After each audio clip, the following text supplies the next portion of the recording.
Isaac के हाथ पर एक ब्रेसलेट लपेट दिया गया। अगले ही पल कुछ अजीब हुआ। उस ब्रेसलेट ने धीरे धीरे उसके हाथ को उसके शरीर से अलग कर दिया। सबसे चौंकाने वाली बात यह थी कि उसे जरा सा भी दर्द महसूस नहीं हुआ। फिर उसके हाथ के अंदर एक कैप्सूल डाल दिया गया और घाव अपने आप ठीक हो गया। जब आइजैक की आंख खुली तो वो ठंडे पसीने में भीगा हुआ था। उसे लगा ये सिर्फ एक सपना था, लेकिन उसके हाथ का दर्द बिल्कुल असली लग रहा था। खुद को शांत करने के लिए उसने टीवी ऑन करने की कोशिश की, लेकिन अचानक टीवी गायब हो गया। वो पूरी तरह हैरान रह गया। उसने अपना हाथ आगे बढ़ाया और टटोलना शुरू किया। उसकी उंगलियां किसी अदृश्य, ठंडी और अजीब चीज से टकराई और अगले ही पल टीवी फिर से अपनी जगह पर दिखाई देने लगा। आइजैक को लगा शायद वो अपना दिमाग खो रहा है। सच्चाई जानने के लिए वह अस्पताल गया। डॉक्टर ने बताया कि उसके हाथ की हड्डी टूटी हुई है, लेकिन कट बिल्कुल साफ था, जैसे किसी मशीन से काटा गया हो। सबसे अजीब बात यह थी कि उसकी त्वचा पर कोई घाव ही नहीं था। आइजैक एक कंप्यूटर इंजीनियर था जो अपने दोस्त के साथ मिलकर एक प्रयोग के तौर पर अंतरिक्ष में सिग्नल भेजता था। कुछ समय बाद उसे सच में डेटा वापस मिला। आइजैक को अपनी रोजमर्रा की जिंदगी को व्लॉग करने की भी आदत थी।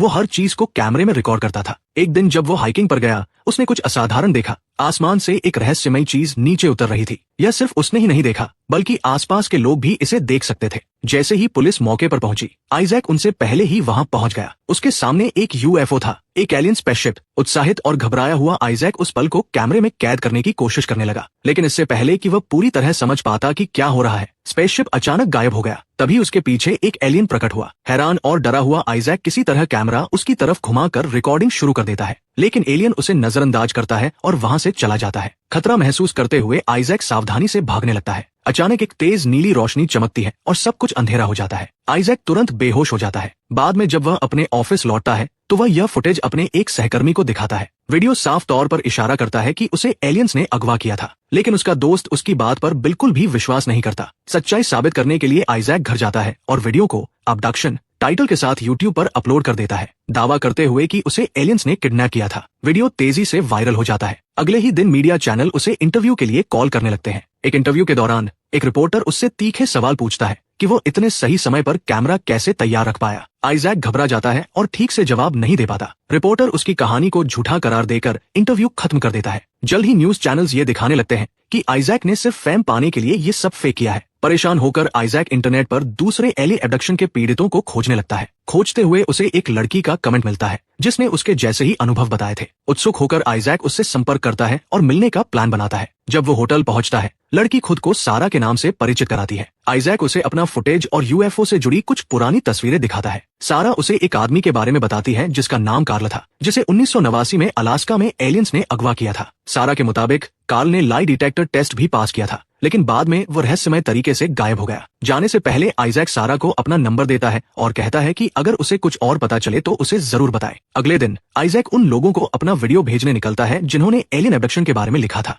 रास्ते में उसे एक राइटर मिलता है जो उसकी कहानी बताने का ऑफर देता है और कहता है कि अगर वो लाई डिटेक्टर टेस्ट पास कर ले तो लोग उस पर यकीन करेंगे। आइजैक टेस्ट देता है और पास हो जाता है। राइटर कहता है कि वह बाद में वापस आएगा और चला जाता है, लेकिन उसके थोड़ी देर बाद ही 2 सरकारी एजेंट्स वहां आ जाते हैं और आइजैक को पकड़ लेते हैं। ये एजेंट्स एक सीक्रेट ऑपरेशन का हिस्सा थे जो उन लोगों को निशाना बनाते थे जो यूएफओ या एलियंस देखने का दावा करते थे। जब आइजैक को होश आता है तो वो खुद को एक कमरे में बंद पाता है जहां एंड्रॉइड्स पहरा दे रहे होते हैं। सारा को भी पकड़ लिया गया था और उसे अलग कमरे में। आप सभी को वीडियो अच्छा लगे तो लाइक, कमेंट एंड शेयर करें और ऐसे ही न्यू वीडियो देखने के लिए मुझे फॉलो जरूर करें। धन्यवाद। रखा गया था। आइजैक के सामने एक स्क्रीन होती है जिसमें एक ऑफिसर उसे आदेश देता है कि वह सहयोग करे और कमरे में रखी चीजों की जांच करे ताकि उसकी क्षमताओं का आकलन किया जा सके। ऑफिसर उसे कार्ल की तस्वीर दिखाता है और पूछता है कि वो उसके बारे में क्या जानता है। आइजैक कहता है कि वह कुछ नहीं जानता। अचानक आइजैक को कुछ अजीब महसूस होता है। जैसे ही वह अपना हाथ बढ़ाता है, उसके सामने की स्क्रीन गिर जाती है। उसे एहसास होता है कि उसके अंदर कुछ बदल चुका है। वह सारा को ढूंढने निकलता है, लेकिन एंड्रॉइड्स उसका रास्ता रोक लेते हैं। अचानक आई ताकत के साथ आइजैक उन्हें नष्ट कर देता है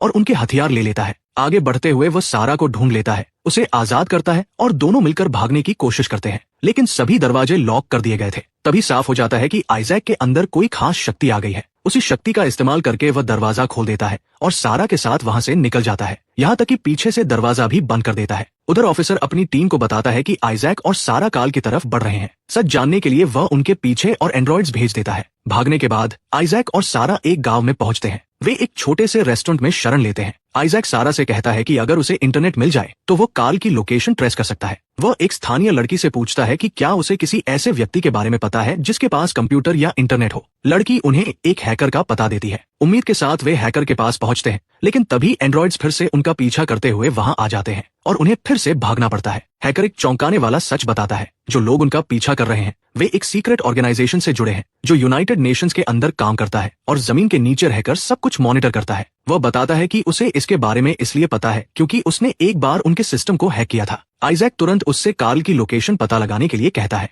हैकर अपने लैपटॉप और इंटरनेट की मदद से कार्ल को ट्रेस कर लेता है, जो कनाडा में छिपा हुआ था। बिना समय गवाए हैकर एक वीडियो कॉल शुरू करता है। जब कार्ल स्क्रीन पर आता है तो आइजैक उसे पूरी कहानी बताता है, अंतरिक्ष में सिग्नल भेजने से लेकर रहस्यमयी जवाब मिलने तक। आइजैक अभी शक में था और सोच रहा था कि शायद ये सिर्फ एक गड़बड़ी हो सकती है, लेकिन कार्ल इसे गंभीरता से लेता है और उससे ओरिजिनल सैटेलाइट सिग्नल डेटा मांगता है। आइजैक हैकर से कहता है कि वो ये डेटा सीधे नासा के सर्वर से डाउनलोड करे। हैरानी की बात यह थी कि हैकर यह काम आसानी से कर लेता है। वे उस डेटा को कार्ल को भेजते हैं और कार्ल अपने डिवाइस की मदद से उन सिग्नल्स को एक ऑडियो फाइल में बदल देता है।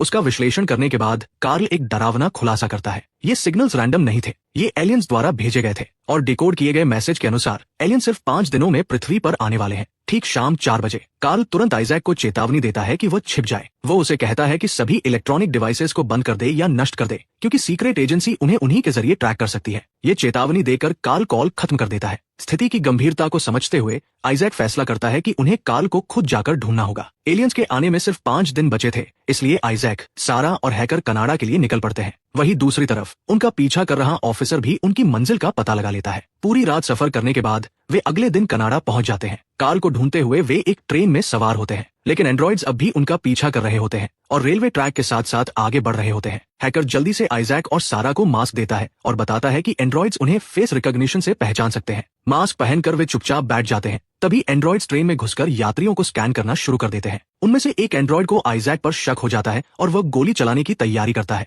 लेकिन आखिरी पल में वे वहां से बच निकलते हैं। बचने के लिए आइजैक और सारा एक खतरनाक कदम उठाते हैं। वे ट्रेन के बाहर चढ़ जाते हैं और पकड़ से बचने के लिए उल्टे लटक कर सफर करने लगते हैं। हैकर ट्रेन के दरवाजे के पास छिप जाता है। एक एंड्रॉइड ट्रेन के ऊपर चढ़कर आइजैक का पीछा करने की कोशिश करता है, लेकिन संतुलन खोकर नीचे गिर जाता है। दूसरा एंड्रॉइड उनका पीछा करने आता है, लेकिन हैकर उसे धक्का देकर ट्रेन से नीचे। आप सभी को वीडियो अच्छा लगे तो लाइक, कमेंट एंड शेयर करें और ऐसे ही न्यू वीडियो देखने के लिए मुझे फॉलो जरूर करें। धन्यवाद। नीचे गिरा देता है, जिससे वे बच जाते हैं। आखिरकार वे कार्ल के केबिन तक पहुंच जाते हैं। कैमरे से उन्हें देखते हुए कार्ल सावधानी से बंदूक लेकर बाहर आता है। उनकी पहचान पक्की करने के बाद वह उन्हें अंदर आने देता है और बताता है कि सीक्रेट एजेंसी उनका पीछा कर रही है। फिर कार्ल उनके हाथों में कुछ अजीब डिवाइस बांधता है और खुलासा करता है कि एलियंस ने उनके अपहरण के दौरान उनके हाथों में ट्रैकर्स लगा दिए थे। यही ट्रैकर्स एजेंसी को उन्हें ट्रैक करने में मदद कर रहे थे। जैसे ही कार्ल उन ट्रैकर्स को निष्क्रिय करता है, ऑफिसर अचानक उनका सिग्नल खो देता है। कार्ल उन्हें सुरक्षित जगह की ओर ले जाते हुए बताता है कि वो पिछले 20 सालों से इस घटना पर रिसर्च कर रहा है।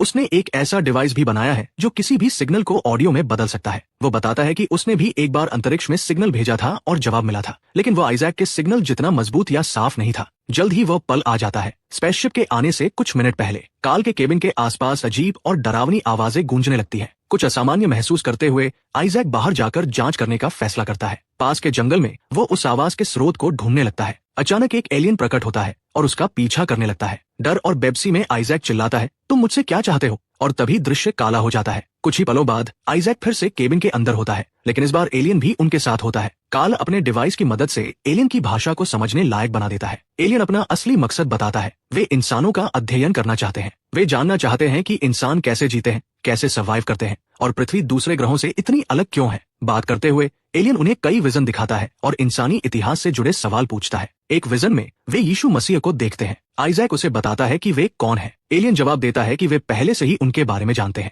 और उन्हें ब्रह्मांड का एक खास और महत्वपूर्ण व्यक्ति मानते हैं। फिर आता है सबसे चौंकाने वाला खुलासा। एलियन कहता है कि आइजैक ही उनके सभी सवालों का जवाब है। इसी बीच सारा अपने हाथ में दर्द की शिकायत करती है, जो उसे अपहरण के बाद से हो रहा था। एलियन बताता है कि उन्होंने आइजैक और सारा दोनों के हाथों में ट्रैकर्स लगाए थे। इसे साबित करने के लिए वो सारा के हाथ पर एक डिवाइस रखता है। उसका हाथ बिना दर्द के खुल जाता है। ट्रैकर निकाल दिया जाता है और तुरंत ठीक भी हो जाता है। लेकिन जैसे ही एलियन आइजैक का ट्रैकर निकालने वाला होता है, तभी ऑफिसर और उसकी टीम केबिन के बाहर पहुंच जाते हैं। वे कार्ल को धमकी देते हैं कि अगर वह बाहर नहीं आया तो उसे मार देंगे। कार्ल बाहर जाता है और ऑफिसर उसका सामना करता है। पता चलता है कि कई साल पहले एक घटना के दौरान ऑफिसर का पिता गायब हो गया था और वह कार्ल को इसके लिए जिम्मेदार मानता है। कार्ल इनकार करता है, लेकिन ऑफिसर उस पर विश्वास नहीं करता और उसे गोली मार देता है। ये देखकर सारा बाहर दौड़कर आती है, जिससे उनकी मौजूदगी का खुलासा हो जाता है। ऑफिसर समझ जाता है कि आइजैक अंदर है और धमकी देता है कि अगर उसने सरेंडर नहीं किया तो वह सारा को मार देगा। जब आइजैक हिचकिचाता है तो ऑफिसर बेरहमी से सारा को गोली मार देता है। उसी पल आइजैक का ट्रैकर आखिरकार निकाल दिया जाता है। एलियन उसे अपनी टेलीकिनेटिक शक्तियों का इस्तेमाल करने के लिए कहता है। भावनाओं और शक्ति के एक विस्फोट में आइजैक एक्शन लेता है। सबसे पहले वह हैकर को खतरनाक लेजर अटैक से ठीक पहले टेलीपोर्ट करके बचा लेता है। फिर बाहर जाकर वह अपनी शक्तियों से ऑफिसर और उसकी पूरी टीम को पल भर में गायब कर देता है। हैकर ये सब देखकर हैरान रह जाता है, उसे समझ ही नहीं आता कि अभी क्या हुआ। इसी बीच एलियन कार्ल और सारा दोनों को फिर से जिंदा कर देता है। वह उन्हें अपने स्पेसशिप में ले जाता है और एक सुरक्षित जगह पर पहुंचा देता है। कहानी फिर 6 महीने आगे बढ़ती है। अब आइजैक और सारा शांति से रह रहे हैं और आइजैक अपनी टेलीकिनेटिक शक्तियों को और बेहतर तरीके से सीख रहा है। कार्ल और हैकर ने मिलकर अपनी एक सीक्रेट ऑर्गेनाइजेशन बना ली है जो छिप कर काम करती है। जहां तक ऑफिसर की बात है, उसे बिना सबूत कार्ल और सारा को मारने के कारण उसकी पोस्ट से हटा दिया गया और उसे ये भी नहीं पता कि दोनों अभी जिंदा है। अंत में कार्ल अपनी खुशी और आभार व्यक्त करता है, खासकर ये देखकर कि सारा सुरक्षित है और आखिरकार सब कुछ शांत हो चुका है। आप सभी को वीडियो अच्छा लगे तो लाइक, कमेंट एंड शेयर करें और ऐसे ही न्यू वीडियो देखने के लिए मुझे फॉलो जरूर करें। धन्यवाद।